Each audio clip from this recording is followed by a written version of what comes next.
Today we are going to explore the story of Angel's pain and passion. The pain of being disowned by her own family, the pain of the distrust and disloyalty of her own team and the people she employed, the pain of the failure of her work. Now we are going to listen to Angel describe her feelings and how she managed to live through these difficult moments. We will see how she lived through the difficult time of the disownment and the separation from her own family, the breakup of her own business team, and how she felt when she lost her own contract. One of my life difficult situations is abandonment from family, where life puts you in difficult times, and when you really needed the person closest to you is your family member, and that's when they choose to leave you. And this makes me feel that, what is family? Does family really leave you in times of trouble?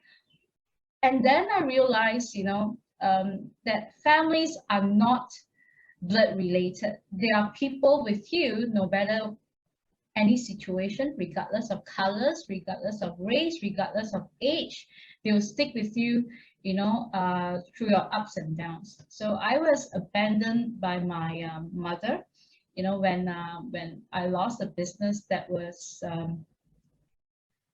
actually hijacked from a manager that we employed, and because of greed, he came to the company. Within 2 weeks, he sort of he worked together with the GM of the factory, and then turned things around to his turn the whole business to his. And the factory has to terminate us from providing the catering services to the factory. So that was one of the difficult situation. Number two is where my mom abandoned me after that business situation. So she left me, and I had nothing. I had to restart from zero. So you feel that at that time, all your life you work to help to provide for someone you call mom, and because being the only child, I had no siblings or anyone, so she was everything to me. I work day and night, being the sole breadwinner. But when that happened, I realized I should live for myself, and when she left me, I thank God and I thank her for leaving me. I think 7 years ago in year 2014. Because of that, it made me realize that I have to start thinking to live my life for myself. The third situation is when I got into partnership with friends and friends of my friend. Uh, the scene was like when with something that you built, someone just walked into the office and they would actually ignore you. And throughout the 5 years, they always spoken to you. They've always, been nice to you. But why the sudden change? And that change made me realize, inferior security, jealousy exists in all human, and we can't stop that. So what happened was, this girl walked in and I started to talk to her, but she wasn't responding, and it's not just one day. 3 times you asked her the same question, she wasn't responding. So I sensed danger. I could sense that what she's very upset with me being there.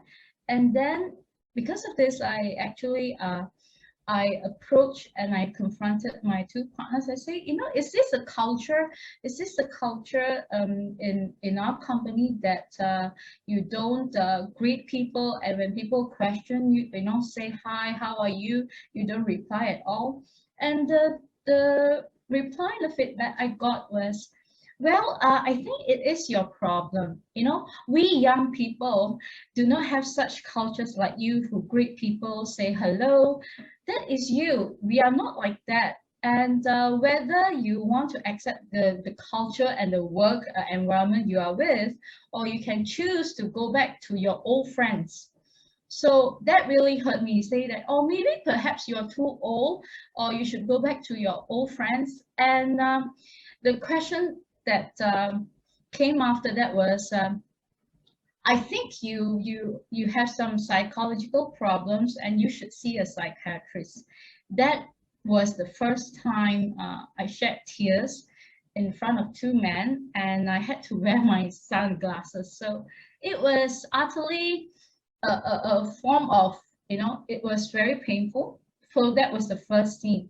The second scene was after shooting and after a photography, cooking class, shooting session. So we all went for dinner. So what happened at that time? It was, I was just asking the makeup artist, hey, would you be free? Would you be free to make up me, because I think I need to have my new corporate profile portrait. And one of them in a group just said, how can he make up you? Look at you also.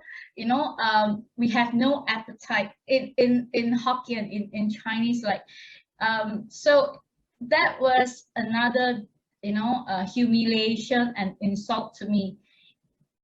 If they were to say in a joking way, I don't think this is appropriate. So I also felt, okay, fine, if this group of people does not respect me and keep hurting me with very toxic, unkind words, then I still choose to forgive. I stayed on. But the third scene, because of this situation, some people found out that I was in a very bullied situation. So some friends questioned them, did you bully Angel? Or some people were questioning them, and they were upset. They came to me, what have you said to people that we are bullying you?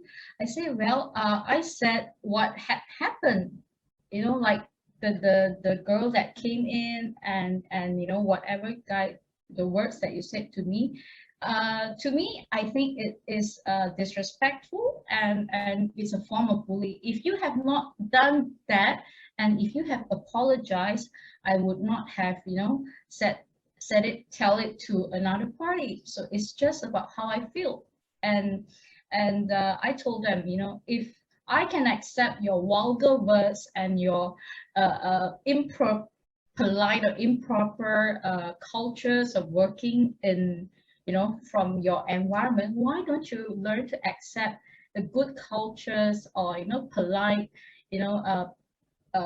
gestures that I practice, like greeting you or saying thank you or please? Why don't you learn better cultures from me? If I can adapt to your culture, why don't you also learn to adapt from me? So that was the third situation that happened in the same environment.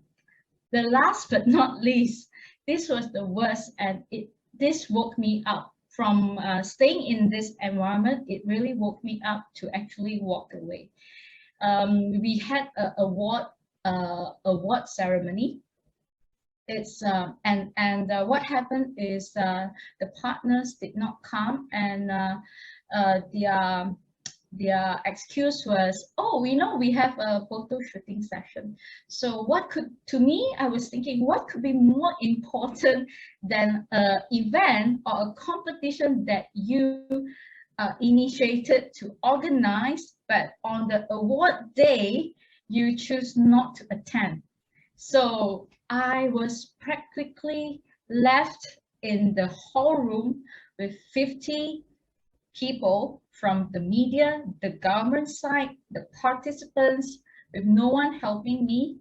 And the worst was that there was technical problem. The internet could not be connected. But prior to this, we've actually checked, and the technicians in the hall said that, oh, the internet is working. But on the day, the internet couldn't work, and luckily, we could find a phone that could actually use hotspot, and we could connect to the internet to present the videos and files that we have actually stored. So it was a disaster. That was the first time I failed badly in front of public.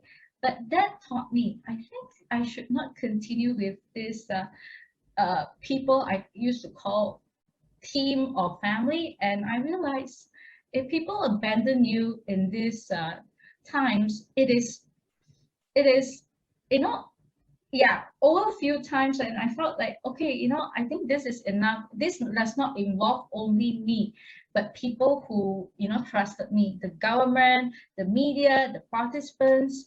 So I never left. I stood on and I rectified the whole situation. And of course, the government people, they forgave me, and I rebuilt their trust. So I rectified the whole situation. Even there was some mistakes or errors in the result. So so that, yeah, I surpassed all these difficult, challenging times, and this brought me to my new group of, I would say, team. And when I choose to leave this, and I rebuilt new teams, I rebuilt new group, that I find that this group of people are more aligned with my culture, my life mission and vision. So I have a new group of friends, professionals, and talents that are journeying with me towards the same vision that we have. Now let's see how her emotional and her business experience reflected on her decisions. She championed a number of initiatives and changed her business mentality to build a successful and supportive team. She also wants her message to be listened to on a worldwide basis. I think that, yeah, because of what I went through, it gives me a purpose. Rather than having another person suffer or go through what I went through, from discrimination, racism, gender inequality. So the first was Kids Nation. So Kids Nation was formed as actually to collect educators, parents, and children throughout the world to build future leaders. Understanding that we can't change the current society or damage communities that we have, the greater influence is to nurture new ones. And Kids Nation will embark on that journey to have different parents, educators from different countries. And so far, I've got my friends that will support the same vision from Germany, Japan, France, Korea, even Indonesia, that will embark on this journey together with me. So we focus on 4 main pillars: character building, where we cultivate good values in the children. Number 2, entrepreneurship, that empowers them with life skills and survival, regardless of is recession proof, regardless of any situation, they can survive using the skills and the knowledge or expertise that they have. Number 3 is finance literacy, where they can be empowered and have the basic finance literacy to manage their money and wealth and invest, so that they will not have financial limitation in the near future. And the last but not least, talent discovery. So these are the 4 main pillars that would be embodied in Kids Nation, and more to come. Kids Nation will also create media like animation, cartoons, own story publication to inspire and to nurture this group of future leaders. The second thing that I championed or initiated is called Earth Shades. Earth Shades started as an idea to fight against racism and discrimination, and it is a co-joint between me and my friend in New York. He's a Black American, and over his life, he personally faced a lot of discrimination, and the mentality of people between a fair skin and dark skin, it is still about white privilege and Black slavery. So the darker your skin is, the lesser you are paid, or the less, you're less respected, and it's like you have a second-class citizenship. So we want to stop that. And earth shades, or even human itself, means earth tones. So we want to educate and show the knowledge that humans come from different colors, but we are all equal. Okay, the third thing that I initiated recently, because MCO in Malaysia has prolonged, and the last the third lockdown is since May, and so many friends, or relatives and friends, family come to me. They say they don't know what they can do. So I say, why not? I collect all of your products and your services. I put it on a platform which I call it Ohana. Ohana means family, and no one leaves behind. This is also a place where you can feature your products, and I will market. We will market it on our platform, and at the same time, some of the products with international quality market, like food paste, FMCG, rubber goods, we can market it to different countries, and other countries I think are doing better, but Malaysia, we can still do the export, and I hope that through this platform, and I can help more friends, clientele, and relatives to export their product, but and guide them step by step towards that global platform. And if not, locally, we'll market it around our communities as well. Now let's have a look at her business philosophy and how she helps other businesses, especially businesses that do not understand how the business environment works. Yes, I think my clientele are slowly learning about our business philosophy. It is basically, we aim to actually help individuals, companies, institutions, and communities to make their dreams a reality. And how? It's through our innovative solutions, holistic marketing, creative strategies, and also branding strategies. So this is how we, as a team, together as a family, the whole group, we come together, and when there is a need, someone tells them about their problems, then we will put up our think tank, our thinking cap, and all of us will brainstorm and come up with a solution for these clientele, companies, or organizations. So what we are is, we are a family of creative talent. We are entrepreneurs, business mentors, and media specialists who has more than 20 years of experience. From Angel's story, there are three main lessons. The first thing is that negative emotions can affect us, can bring us down, but they can never and should never control us. We should always neutralize and overcome these difficult emotions and move forward. The second idea is that building a positive and supportive team is more important than skills and knowledge. When the people around you trust you and you trust them, then you can gain success. The third point is that when you are working hard, when you are honest, and you build the trust with other people, this can help you especially in difficult situations.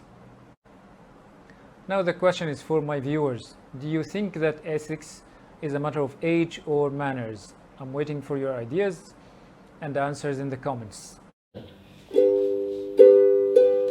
Rasa sayang, hey, rasa sayang, sayang, hey, hey, lihat nona jauh. Rasa sayang, sayang, hey, rasa sayang, hey, rasa sayang, sayang, hey, hey, lihat nona jauh. Rasa sayang, sayang, hey, buat cempedak di luar pagar, ambil galah.